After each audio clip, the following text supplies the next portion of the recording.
Basic last day natin dito sa Bulacan. So bukas doon muna ako sa Ever Commonwealth.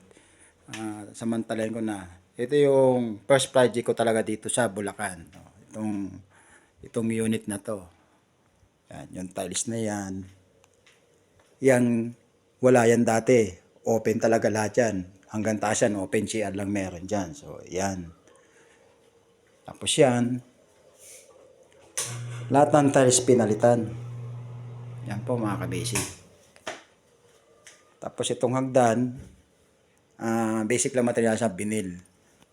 Tapos ito, dati, kasya bata rito eh. Ito lang yan eh. Ito.